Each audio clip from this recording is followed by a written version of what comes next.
आज जो टॉपिक हम कवर करने जा रहे हैं वो है ब्रांचेस ऑफ फ़िलासफ़ी। इसमें हम पढ़ेंगे कि फ़िलासफ़ी इटसेल्फ क्या चीज़ है और इसकी ब्रांचेस कौन कौन सी हैं और वो किस किस एरिया को टैकल करती हैं। सबसे पहले इसके लेक्चर की आउटलाइन में मैं आपको बता दूं कि सबसे पहले पढ़ेंगे हम फ़िलासफ़ी का मतलब। फ़िलासफ़ी एक तो आपको ये बता दूं कि ग्रीक वर्ड है फ़िलासफ़ी। इसका मीनिंग होता है लव ऑफ विजडम। सही हो गया। अब हम पढ़ेंगे branches of philosophy. Branches of philosophy वैसे तो इन ब्रांचेस की भी सब ब्रांचेस हैं, लेकिन मेन जो ये ब्रांचेस हैं आज हम सिर्फ इनको डिस्कस करेंगे। ये है metaphysics, epistemology, ethics, aesthetic and logic. सबसे पहले मेटाफिज़िक्स को हम पढ़ते हैं। मेटाफिज़िक्स क्या है? मेटाफिज़िक्स का जो रियल मीनिंग होता है ना, वो होता है बियॉन्ड फ़िज़िक्स। फ़िज़िक्स में क्या चीज़ होती है जो फ़िज़िक्स, आपको पता है कि जिन चीज़ों को हम अपने 5 सेंसेस के थ्रू ग्रास्प कर लेते हैं, ठीक है, हम उसको फ़िज़िक्स मतलब उन्हीं को रियलिटी मानते हैं जो हम सेंसेस से अपनी एक्सपीरियंस कर लेते हैं। सिर्फ हम वो समझते हैं कि वो सही हैं, बाकी सब हम समझते हैं कि वो सही नहीं है। अब मेटाफिज़िक्स जो है ये है study of what is real मतलब इसको आप ये कहते हैं कि अल्टीमेट चीज़ क्या है, अल्टीमेट रियलिटी क्या है, इस यूनिवर्स की अल्टीमेट रियलिटी क्या है, हर चीज़ की अल्टीमेट रियलिटी क्या है। स्पेसिफ़िकली इस यूनिवर्स की अल्टीमेट रियलिटी जैसे एग्जिस्टेंस ऑफ गॉड है, जैसे खुदा है। अब जो हम जिस खुदा को मानते हैं वो हम उसको 5 सेंसेस के थ्रू एक्सपीरियंस नहीं कर सकते, लेकिन हम उसको थ्रू इंट्यूशन हम उसको उस तक पहुंच सकते हैं। ठीक हो गया। तो मेटाफिज़िक्स बेसिकली इन चीज़ों को स्टडी करता है जो बियॉन्ड फिज़िक्स हैं, जिस पर फिज़िक्स एप्लीकेबल नहीं होती, जिसमें हमारी 5 सेंसेस काम नहीं कर रही होती, या हमारे इंट्यूटिव सेंस जिसको आप कहते हैं 6 सेंस, इसमें सिर्फ और सिर्फ वो काम कर रही होती है। तो इसमें क्या है कि metaphysics has become the study of the fundamental nature of all reality, what is it. Okay. अब यहाँ पर वो बात करें कि मेटाफिज़िक्स जो है हायर रियलिटी इसको डील करती है। हायर रियलिटी विजिबल और इनविजिबल। रियलिटी जो भी है, चाहे वो विजिबल है इनविजिबल है, इनको जब हम ढूंढते हैं, जैसे अभी मैंने आपको बताया जो कंसेप्ट ऑफ गॉड को थ्रू हम फिज़िक्स, जैसे हम कहते हैं थ्रू 5 सेंसेस हमें नहीं हम जान सकते। हम सिर्फ खुदा को किस चीज़ से जानते हैं, हमने 6 सेंस से जानते हैं। तो मेटाफिज़िक्स बेसिकली बियॉन्ड फिज़िक्स है। आप बियॉन्ड फिज़िक्स से ही आपको पूरा मतलब समझ आ जाएगा कि एक्चुअली मेटाफिज़िक्स की चीज़ क्या। अच्छा, मेटाफिज़िक्स एक तो इसका एक्चुअल मीनिंग यही है, बियॉन्ड फिज़िक्स। ठीक हो गया।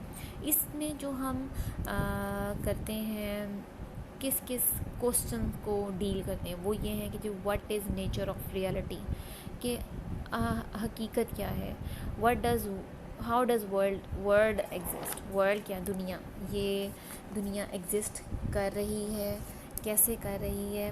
Does the world exist outside the mind, कि हमारे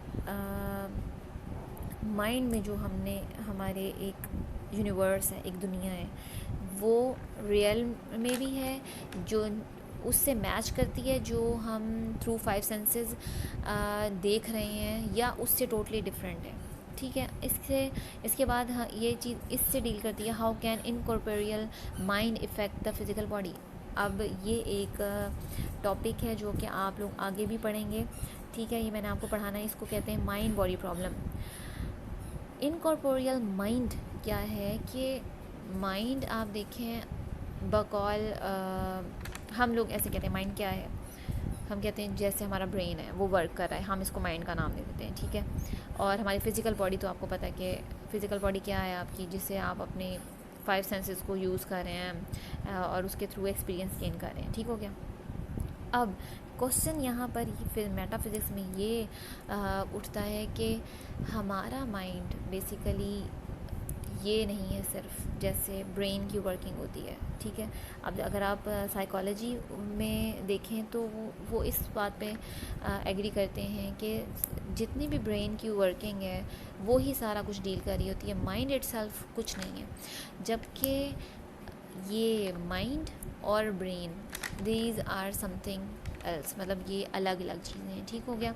अच्छा, और जो फिज़िकल बॉडी है, अब वो कहते हैं कि फ़िज़िकल बॉडी और जो माइंड हमारा वो आपस में इंटरेक्ट कैसे करता है, एक दूसरे के साथ कैसे चलता है, ठीक हो गया। अच्छा, और ये भी क्वेश्चन इसमें रेज़ होता है जो मैंने पहले भी आपको बताया, इज़ देयर गॉड, क्या कोई खुदा है? खुदा है तो क्या वो अल्टीमेट रियलिटी है? और अगर वो है तो हम उसको 5 सेंसेस के थ्रू ग्रास्प क्यों नहीं कर सकते।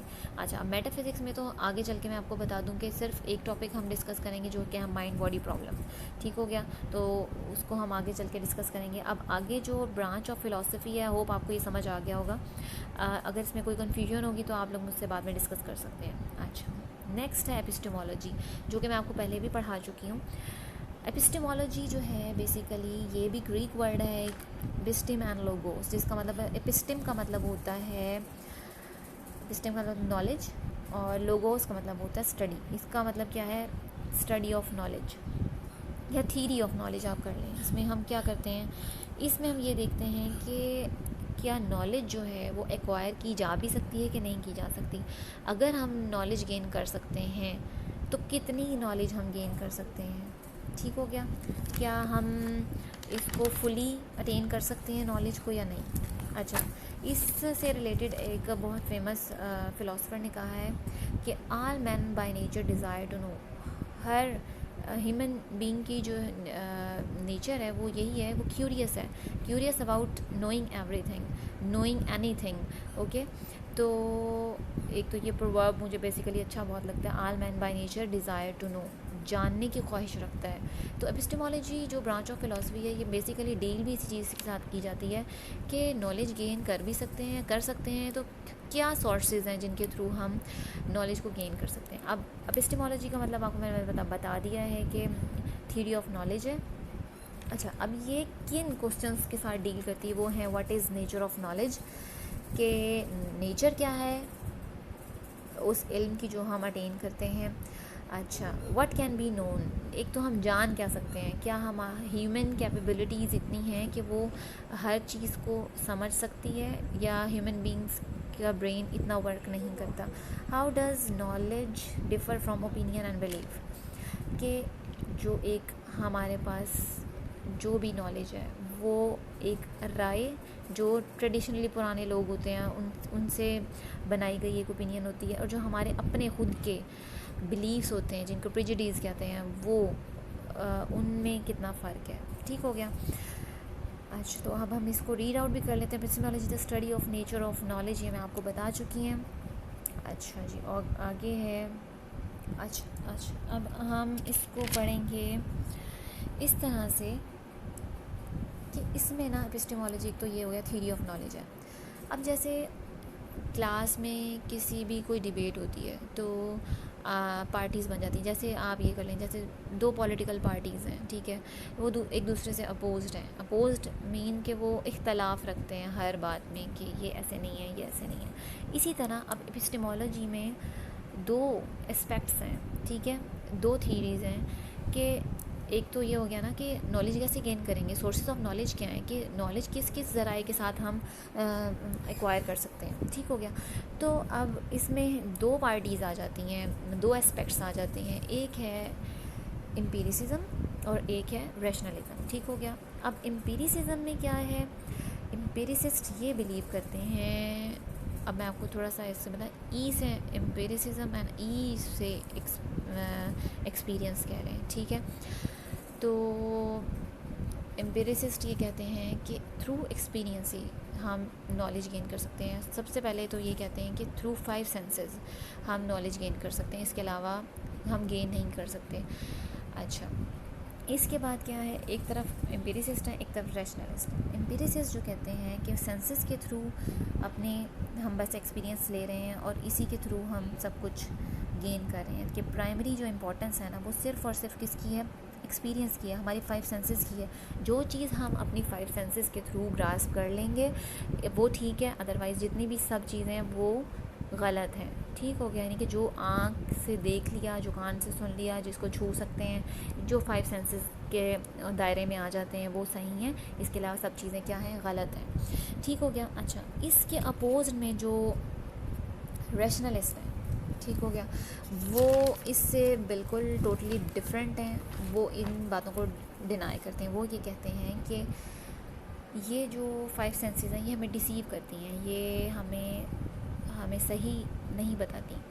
वो कैसे कि मैं आपको एग्ज़ाम्पल देती हूँ। एग्ज़ाम्पल ये है कि जैसे बचपन में हम अक्सर एक बाल्टी या टब लेते होते थे, उसमें पानी भरा हुआ था, तो हम उसमें स्टिक डाल देते होते। स्टिक डालते थे ना, तो वो स्टिक वैसे तो मतलब होती थी, स्ट्रेट होती थी, लेकिन जब हम उसको पानी में डालते थे ना तो ऐसा लगता था जैसे वो टेढ़ी है, मतलब बिल्कुल सही नहीं है, सीधी नहीं है। ठीक है, तो ये क्या हुआ कि हमारी आँखों का धोखा हो गया। ठीक है, यानी कि हमारी सेंसेस हमें रिसीव कर रही हैं, हमें गलत बता रही हैं। इसी तरह अगर आप कभी शॉपिंग जाते हैं, आप जाते हैं वहाँ जाकर आप कुछ ख़रीदते हैं, कोई कपड़ा ख़रीदते हैं, जब आप ख़रीद लेते हैं, आप घर आते हैं, आप देखते हैं टोटली डिफरेंट, वहाँ पे लाइट्स इफेक्ट होते हैं या जो भी होता है। जब हम उसको सूरज की रोशनी में देखते हैं वो कलर और होता है, जब हम आर्टिफिशियल लाइट में देखते हैं तो वो कलर और होता है। क्या है कि हमारी आइज़ हमें रिसीव कर रही हैं। तो रैशनलिस्ट कहते हैं कि ये सेंसेस जो हैं इन पे हम रिलाई नहीं कर सकते, ये हमें डिसीव करती हैं। जबकि एम्पिरिसिस्ट ये बिलीव करते हैं कि 5 सेंसेस के थ्रू जो चीज़ हम ग्रास्प कर लेंगे वो ही सही है। जैसे हमें दिखने में अर्थ जो है फ्लैट लगती है कि फ़्लैट है, ठीक है, लेकिन रियलिटी क्या है कि अर्थ इज़ राउंड। ठीक हो गया। अच्छा, अब रैशनलिस्ट जो है ना वो सबसे पहले तो ये बिलीव रखते हैं कि अल्लाह ताला ने हमारे अंदर ना इन्नेट आइडियाज़ डाले हुए। इन्नेट आइडियाज़ क्या चीज़ होती है? जो इनबॉर्न होते हैं, हमारे अंदर पहले से मौजूद है, यानी कि अल्लाह ताला ने जब हमें पैदा किया तो वो हमारे अंदर रख दिए। जैसे कोई बच्चा है, जब वो बड़ा होता है वो उसको कोई सिखाता नहीं है। जैसे बच्चा पैदा होता है उसको किसी ने नहीं सिखाया रोना, ठीक है, उसको किसी ने नहीं सिखाया हंसना। जब बच्चा पैदा होता है उसको किसी ने चीज़ नहीं सिखाया कि आपने क्रॉल कैसे करना है, लेकिन with the passage of time वो इन चीज़ों को सीखता है। ठीक है। अच्छा, इसके अलावा जो इनेट आइडियाज़ हैं वो तो ये हो गया। अच्छा, सबसे पहले अब रैशनलिस्ट जो बिलीव रखते हैं वो कहते हैं कि आर से रैशनलिस्ट, आर से रीज़न। जैसे मैंने एम्पिरिसिज्म का, एम्पिरिसिस्ट का बताया था, ई से एम्पिरिसिज्म और ई से एक्सपीरियंस। इस तरह आप लोगों को याद करने में थोड़ा सा इजी रह जाएगा। आर से रीज़न, आर से रैशनलिज्म।